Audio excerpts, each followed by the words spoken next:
ആദിത്യ, അതുകൊണ്ടാണല്ലോ തുടക്കത്തിൽ നമ്മൾ പറഞ്ഞത് ഇവിടെ നിലവിലിരുന്ന 2024 വരെ നിലവിലിരുന്ന 14 വർഷത്തെ പഴക്കമുള്ള ഒരു സമ്പ്രദായമുണ്ട്. ആ സമ്പ്രദായത്തെ പറ്റി താരതമ്യേന വലിയ വിമർശനവും ഒന്നുമില്ലാത്തത് കൊണ്ടാണല്ലോ ആ സമ്പ്രദായം ഇത്രയും നാൾ ദീർഘമായി പ്രവർത്തിച്ചത്.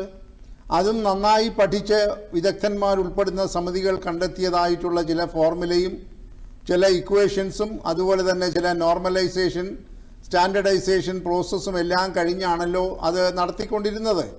അപ്പോൾ സാമാന്യം ഭേദപ്പെട്ട രീതിയിൽ എല്ലാ കുട്ടികൾക്കും നീതി ലഭിക്കത്തക്കവണ്ണം അവരവരുടെ മെറിറ്റ് അനുസരിച്ച് അവർ സ്ഥാനം പിടിക്കത്തക്ക രീതിയിലുള്ള ഒരു റാങ്ക് ലിസ്റ്റ് ക്രമീകരണമാണ് ഇത്രയും കാലമായി ഉണ്ടായിരുന്നത്.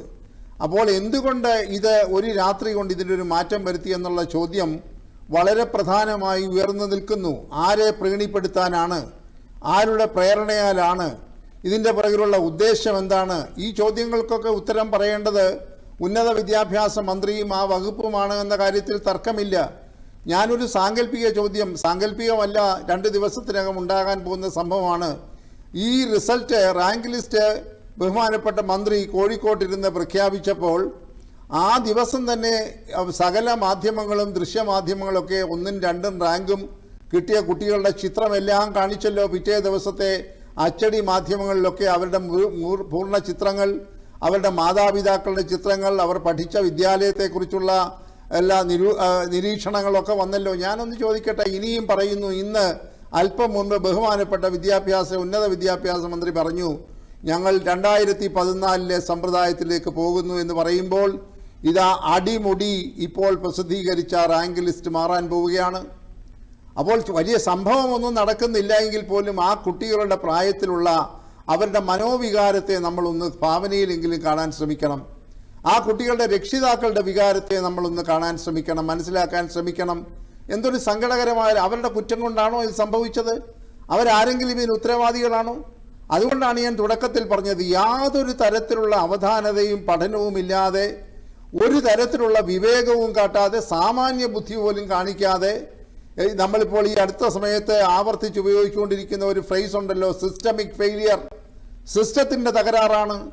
ഞാൻ വിചാരിച്ചു ബഹുമാനപ്പെട്ട ഉന്നത വിദ്യാഭ്യാസ മന്ത്രിയും അത് തന്നെ പറയുമായിരിക്കുമെന്ന്. സിസ്റ്റത്തിൻ്റെ തകരാറ് കൊണ്ട് സംഭവിച്ചതാണ്.